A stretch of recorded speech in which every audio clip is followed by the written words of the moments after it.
Yeah.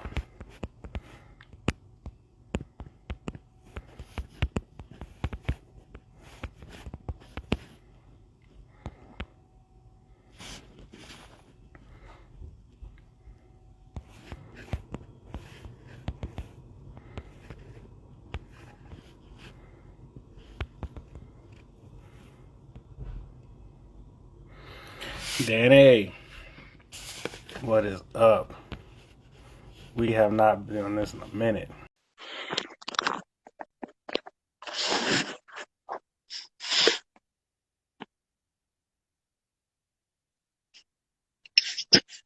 Oh my God, is that Neko Yasha '09? Oh my God. Oh my God. is this us? Is this us? Is Are this we us? actually live? Are we actually we're Oh my, actually in the year 2021? is this an episode? Yo, we are out here, man. We are out here. I'm not gonna hold you.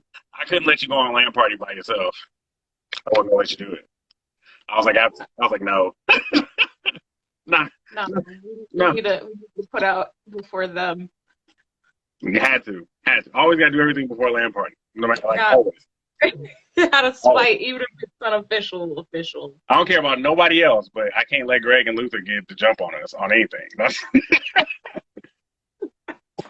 So, Danny, are you ready to do this? I got a Oh, call from I got a call from Land Party, and they were like, "You better not act an ass your first day back to work." And I was like, "Psych, you Wallace, y'all Brooklyn. wildin'."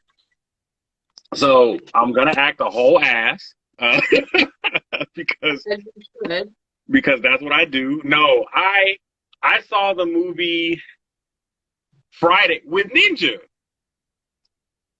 With Yeah, Ninja.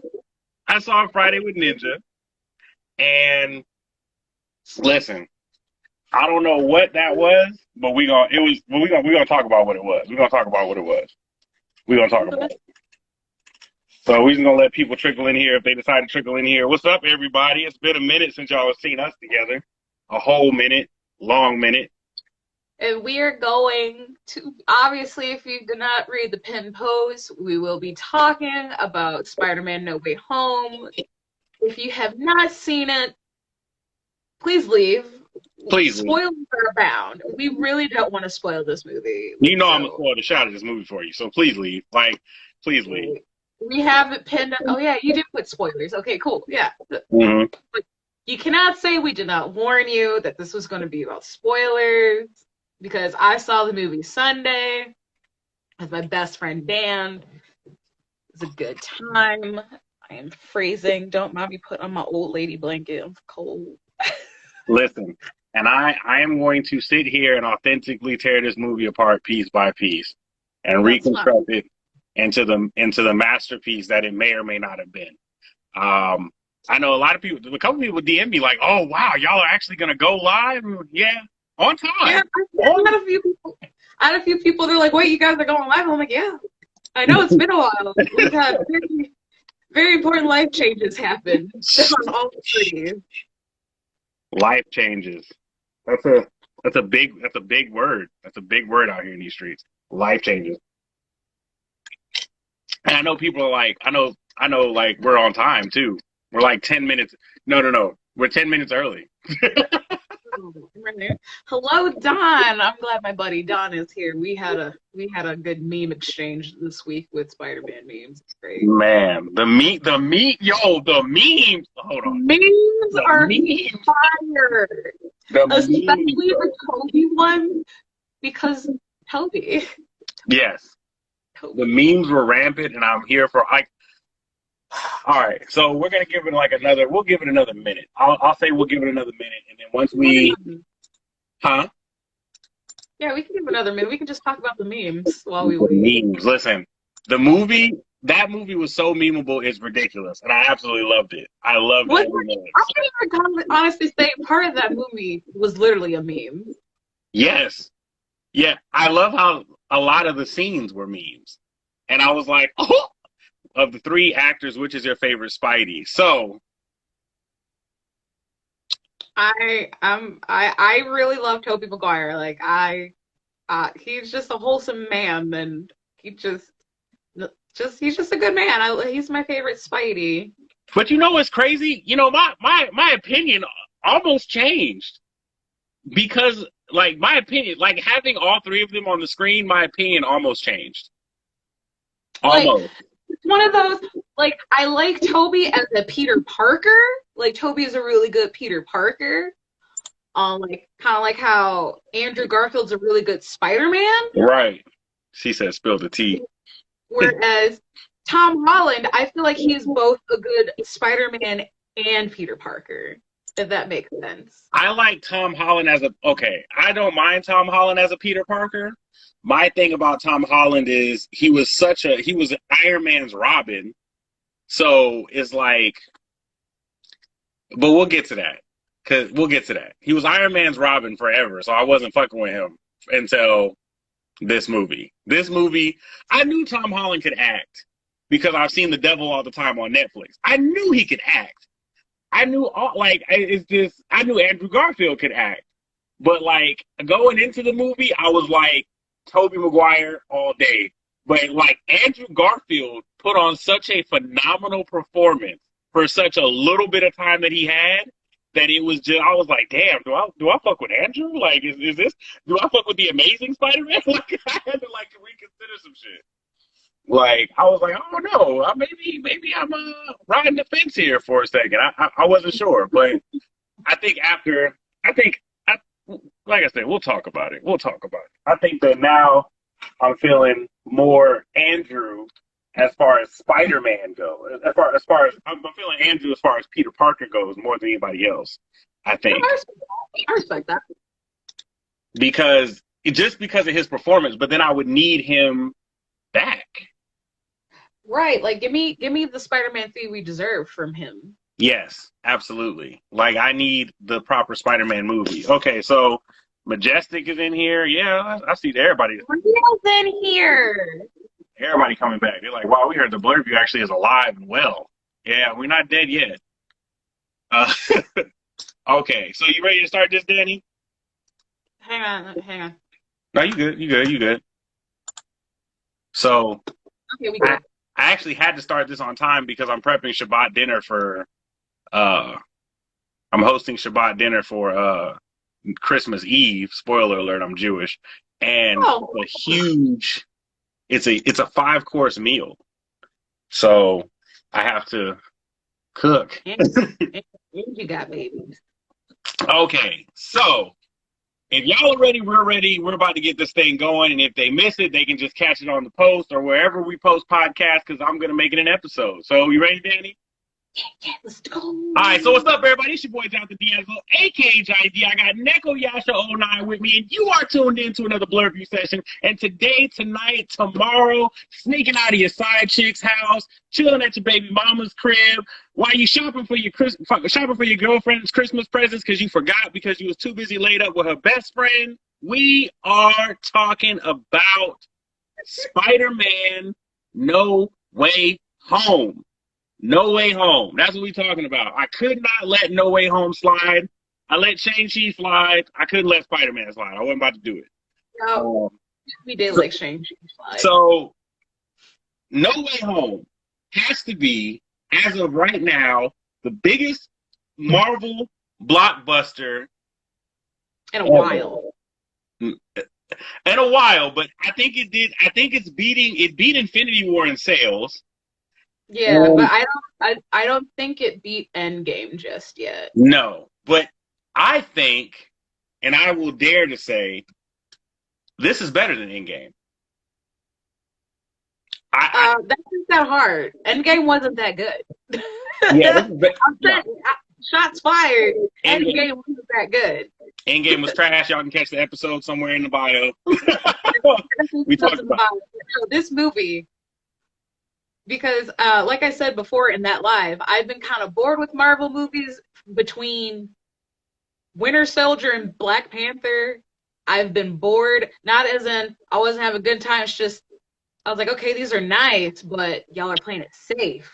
Yes. And then Black Panther happened. I was just like, okay, y'all finally not playing it safe, and then what was it? Ant-Man 2, Captain Marvel, another Spider-Man, and then Infinity War and Endgame, and I'm just like, I'm bored. And then Shang-Chi, I was like, oh, okay, y'all got me. I haven't seen Eternals.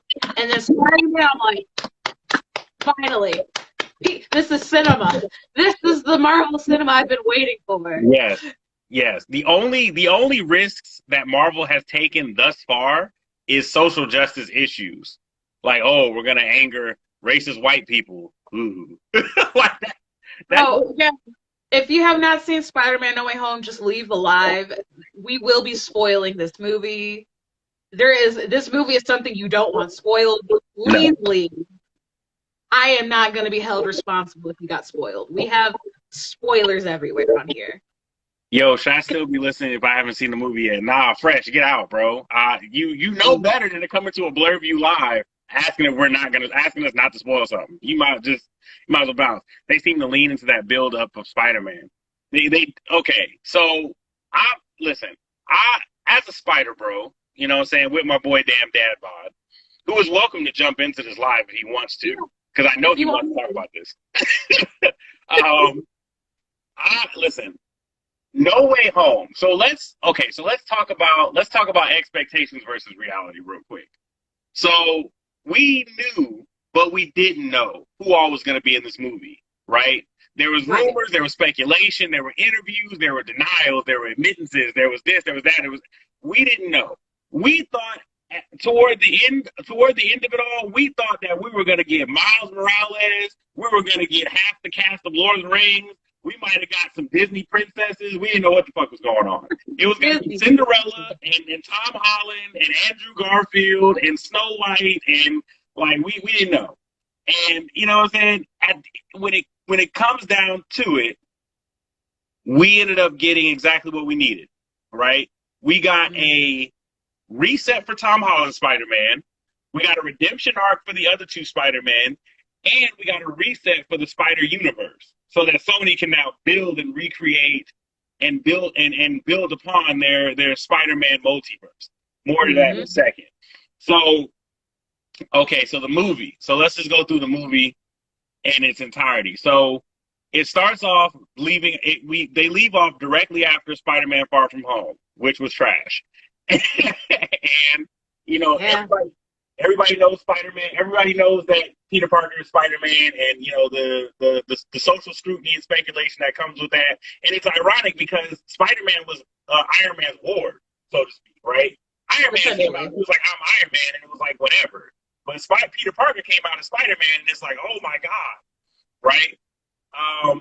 So, Peter Parker is, they try and arrest him for the death of Mysterio. He calls him the most phenomenal lawyer in the Marvel Universe. Daredevil. We got Matt Murdock. Daredevil cameo. Matt Murdock as Daredevil, yes.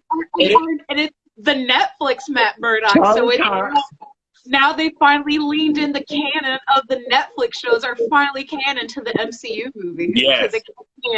They're canon, just not canon to the movies. And not only that, but Kingpin is in Hawkeye. Yep. Spoiler alert. We said we was going to spoil it. Anyway, the Kingpin is in Hawkeye. So now the Netflix shows are canon with the MCU. So Charlie Cox Daredevil shows up, gets Peter Parker, scot-free basically, but Happy has to take some of the charges because of Tony Stark's technology getting out. I thought that was kind of funny. But then, Ned, Peter, and MJ, who was not Mary Jane Watson, but Michelle. Okay. Right. So Peter and crew decide they want to go to college and can't get in because of the social scrutiny that comes with him being Spider-Man. He finds the admissions lady. He goes to Doctor Strange, has Doctor Strange cast a spell. The spell doesn't work, as we saw in the trailer. And then Doctor Strange is like, did you just go talk to the admissions person? He was like, no, I didn't think of that. And having a teenager myself. Also, someone, me and John are basically the same age. We're older millennial. But anyway, we all filled out college applications before. We sent rejection letters. And they should have known from the jump that them tiny envelopes were going to be rejections. Like, Yeah. everybody knows the tiny envelope means rejection. If you got in, they automatically send you the giant packet. But I found it funny that like they didn't bother to like Dr. Strange like you didn't like talk to admissions, and Peter Right. was like, no, I didn't think of that. It's like, it's like we had people do that because I graduated in '09. I had friends that haven't talked to like the admissions because like they missed some paperwork on there or something. Literally, it's just a phone call or an email away. And I'm like, Gen Z, work with me, Gen Z. Right, right. And so it's like, so Peter goes, he goes as he tracks down the admissions lady who happened to be in the city. He talks to her, and she's like, I don't know. Then Doc Ock attacks out of nowhere. He saves her, and all of a sudden, she's like, you know what? I'll consider you and your friends. But right after he solves the Doc Ock problem, which was funny because all he did was hack Doc Ock's arms and shut him down. Like, Tobey Maguire Spider-Man was like, damn, we didn't have internet like that. Like, I couldn't have done none of that shit. Of course he can hack his stuff. His stuff was from 2003. Oh, he said, I'm about to dip since this is getting further than the clip showed. Yeah, bye, Fresh. Get out. Like, I told you to leave. Like after he handles the Doc Ock situation, Green Goblin is about to attack, but Doctor Strange pulls him in and is like, "Yo, I need you guys to fix this shit because y'all have villains running around from different universes now. Because instead of erasing the memory of people who know Peter Parker, we pulled in people who know Peter Parker and Spider-Man, and so." He secures Doc Ock, he secures Electro, he secures Sandman, Doctor Strange secured the Lizard for him, and then eventually, William Dafoe, brilliant fucking performance, by the way, absolutely brilliant fucking performance. William Dafoe as Green Goblin is like here as Norman Osborn slash Green Goblin. He goes Norman Osborn for a second. And, he finds Aunt May at Feast, which, if y'all don't know, in the comics and in the Spider-Man PlayStation game, Feast is Aunt May's, feed the hungry operation. So that is actually canon to Spider-Man comic. They just put it in the MCU. A fun Easter egg. Yeah, I appreciate it. And then, Peter goes to Doctor Strange, and, he finds out from Doc Ock, hey, all of us die. And so we'll get to that, damn bot. Hang on, we'll get to that. And Peter wants to save these villains. He's like, they shouldn't have to go back just to die. That's not fair. Right, because they literally could be fixed. Because most of them are just science experiments gone wrong. Yeah, absolutely. The Lizard was fixed. But if you listen to all of the villains, all the villains tell you exactly when they got pulled out of their universe. The Lizard was like, oh, I was about to bomb New York, and then I got pulled. So he got pulled right before the end of Amazing Spider-Man 1. Doc Ock got pulled from Spider-Man 2 right before he turned normal again. Because he was like, I had Mary Jane, I had Peter, and I was about to kill him, and then I pooped. And that was right before he turned normal and pushed the machine into the river. But if you look at Spider-Man 3, there's a newspaper clipping in the Daily Bugle that says Doc Ock's still at large. So it was never stated whether or not he actually even died. Open-ended. Did he really die or no? Yeah, there was never. And then Green Goblin got pulled right before he was killed by his own glider. Electro was killed right as Andrew Garfield's Spider-Man shoved his energy into the circuit. And Sandman, he actually got away at the end of Spider-Man 3. So I think he pooped after he got away. He lived at the end. He lived. So only really, out of all the villains, only two. Jamie Foxx's Electro, he said he died, but I don't think he did because, remember, he became living energy. Energy can't be created or destroyed. It's just transferred. I don't think he died. I think that he was about to be dispersed to the point where he couldn't put himself completely back together, but I don't think he was going to die. You can't kill energy. Energy is always just transferred. Mermaid Moonchild, shout out to her. She said Peter 1 was childish as fuck with his save the cheerleader, save the world mentality. First of all, you leave heroes alone. Don't ever disrespect heroes like that again. I love heroes. even though it ended tragically. But she's got a point. Well, and you know, Peter wanted to save them, and he tried to. He had a cure for Electro. He was trying to come up with a cure for Sandman, Lizard. He cured Doc Ock. Yep. He was gonna come up with a cure for Green Goblin, but Green Goblin had other plans. Which brings us to the real important part. Some people might say Green Goblin was the main villain of the movie. I beg to differ. I think the real villain of the movie was actually Electro. It just, Green Goblin helped catalyst everything. He did. I don't disagree. I think Because as soon as Electro said, this world feels nice, I was like, yeah. I don't like that. I was like, this is the villain right here. And then as soon as he saw the arc reactor, I'm like, there we go. There's the villain right there. Like when Jamie Foxx showed up 50 years old with the fuckboy fade, the trim beard. Even Lizard was like, you didn't look like that before. You had a comb over and some glasses. Like, what happened to you? Like, he was like, I don't know, this place just feels different. And like, Jamie Foxx showed up with the Timbs and the fuckboy fade and was like, he's like, I'm from New York. I'm from New York. If he wasn't putting all that info out there, none of that would have happened. That's fact. J. Jonah Jameson was the main villain. J. Jonah Jameson is always the main villain. Always the main villain. So, okay, so now that we're in the middle of the movie, let's talk about why William Dafoe is the god of MCU villains. Let's talk about the fact that William Dafoe activated, so Spider-Man is working on these cures, his spider sense goes off, nothing's wrong. Except for the fact that Norman Osborn switched mentalities and Peter his dissociative identity disorder switch triggered his spider sense. You're literally sitting there in the movie theater like, why is his spider sense gone? There's literally nothing here. Nothing is going on. I'm just sitting there like, why is he free? Like what? And it's the fact that his spider sense could change. Could sense the change in William Dafoe going from Norman to Green Goblin. That had me shook. Bro, that shit was wild. And listen, he beat the fuck out of that child. He beat the shit. Watching that sequence, I was like this. I was like, was he always this strong? No, he was like, Peter. And he beat this man across. Like, he beat that child. Like, he beat this man 10 floors down. I was like, yo, what is this? And I'm just like, Finger, I swear this dude wasn't that strong in the first Spider-Man movie. I'm like, was he this strong? I just didn't pay attention.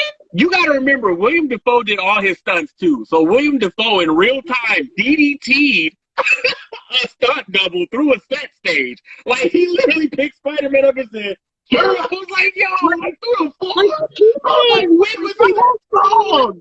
It made that scene from fucking The Dark Knight Rises with Bane. Like that made that like Tom Holland was top. Listen, when Electro got the arc reactor and blew Doc Ock out the window, I was like, it's game time. But when Doc Ock didn't come back, I was like, oh no, Peter's by himself. Green Goblin beat the British out of Tom Holland. I swear to God, like that man was speaking Southern English. He beat the fuck out of him. Like and you know what? I thought about it. I was like, why is Tom Holland getting his ass beat so bad? His Spider-Man has never actually fought anybody. Think about it. He never had any physical enemy. Never. He always had the Avengers to help him. He did. In Civil War, when he was introduced, he fought Bucky and he fought a newly incarnated Falcon and Winter Soldier. And his advantage was that he had strength advantage on them and he had speed and reflexes. He was basically fighting two humans, but he never fought a supervillain. Even in Endgame, yes,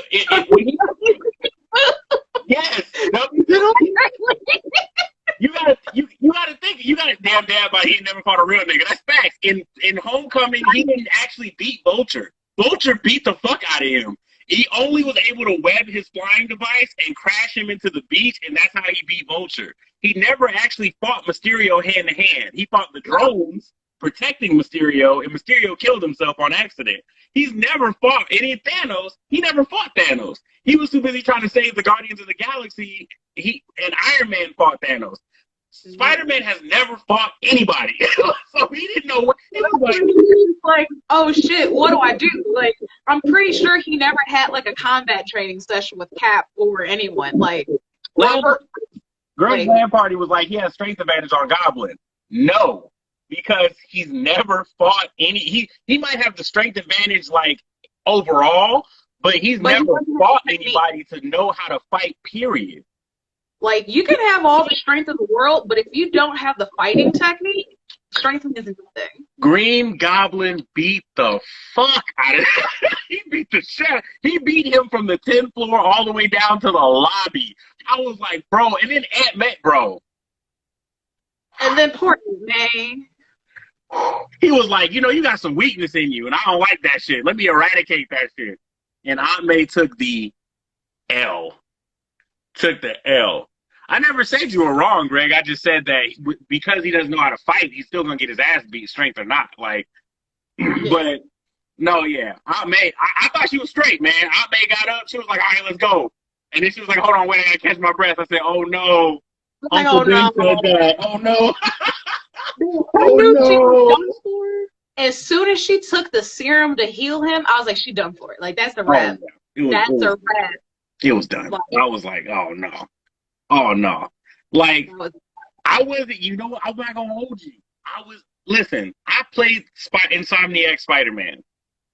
I played Insomniac Spider-Man and Miles Morales. I've watched Tobey Maguire's Spider-Man, Andrew Garfield's Spider-Man.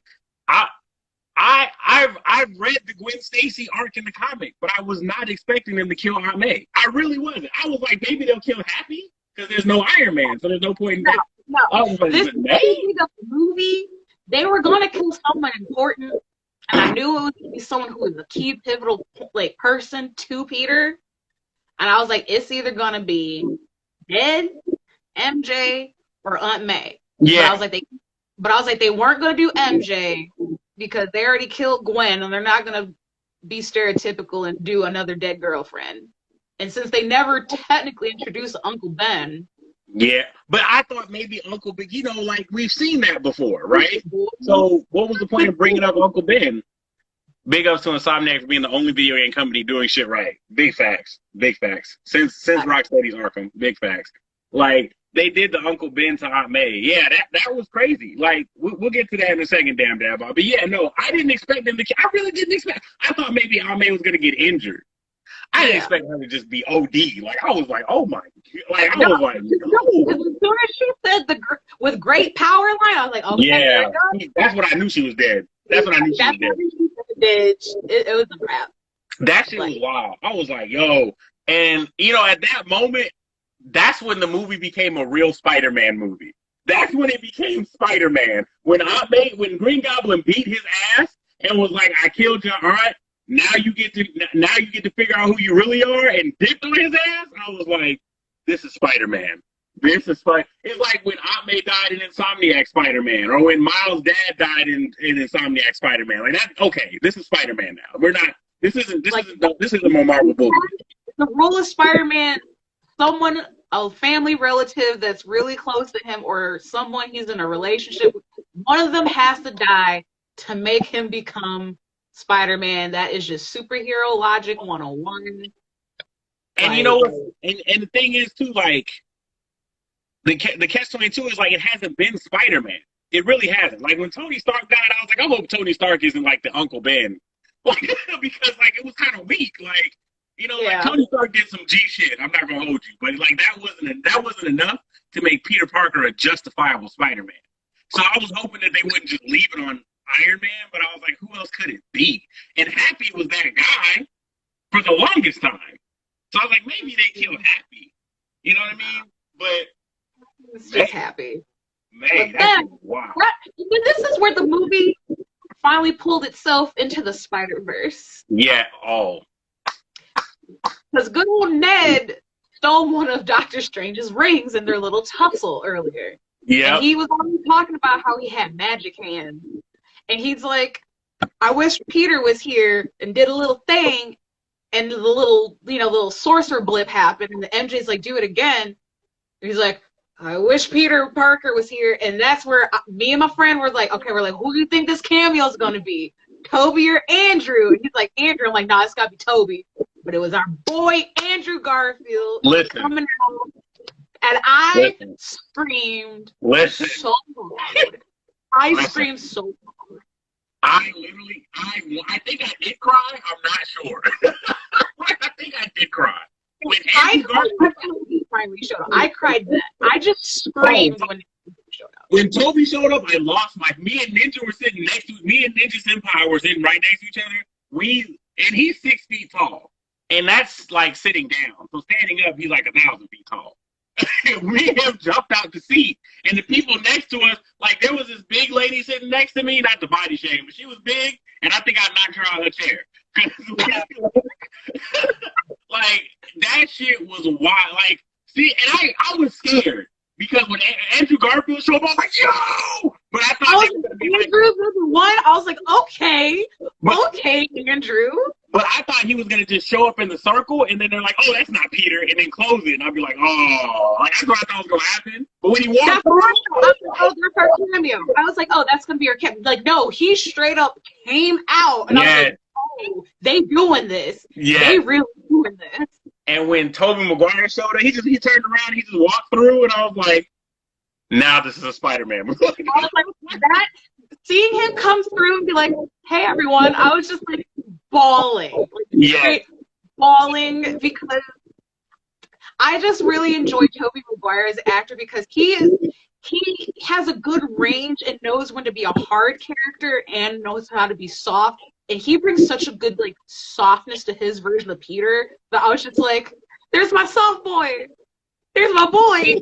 Like with the beat, I was like, "Look at him, just look at that demeanor." Still, I was just like, there he is. That was the greatest moment in Spider-Man history. Like that was the greatest moment in Spider-Man history. Period. Like that was that moment right there where Andrew Garfield walks through, and that's the thing. They were like, we were here on this earth the whole time looking for your boy. We just didn't know where he was at. We've been trying to track him for a while now, and they were like, "You guys are here too?" And they were like, "Yeah, we just kind of showed up with everybody else." Like, oh shit.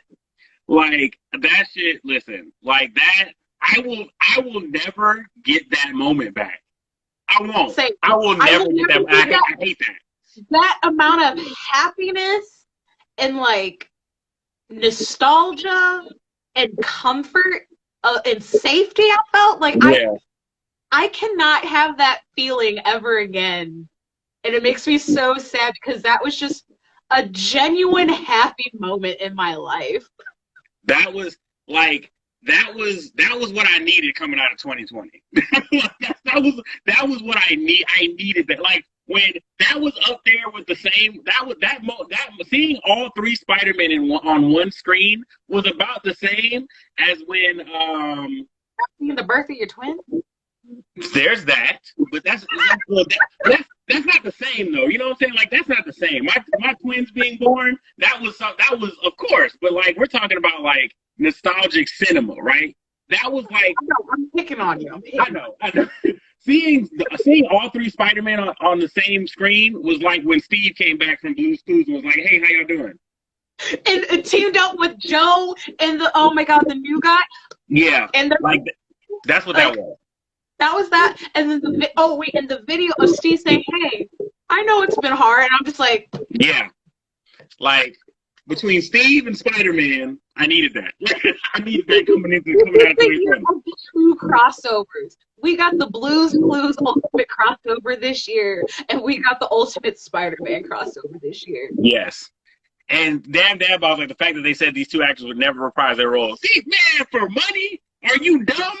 Tobey Maguire and Andrew Garfield have the opportunity to say they're part of $1 billion franchise and $1 billion movie. You think they're going to pass that up? And they know their fans. They know their fans.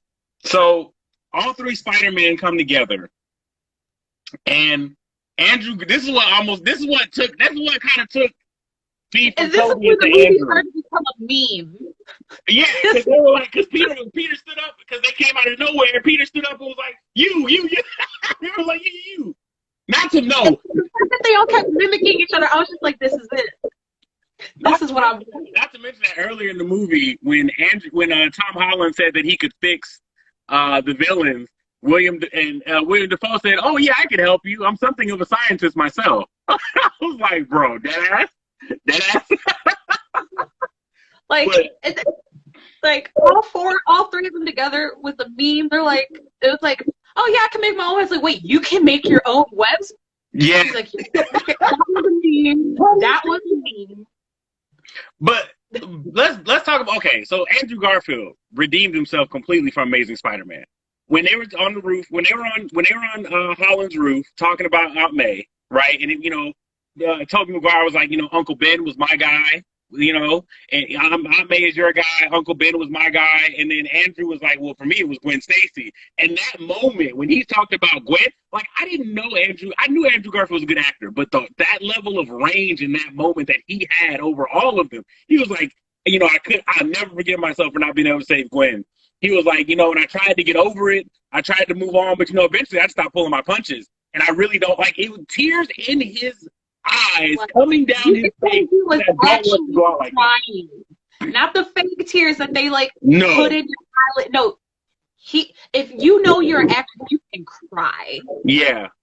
Like whatever he was telling me in that moment about Gwen, I felt that in my fucking soul. And I felt my chest get all like I was getting that, that naughty feeling you get. Like I felt that. I was just like, oh, my chest hurt.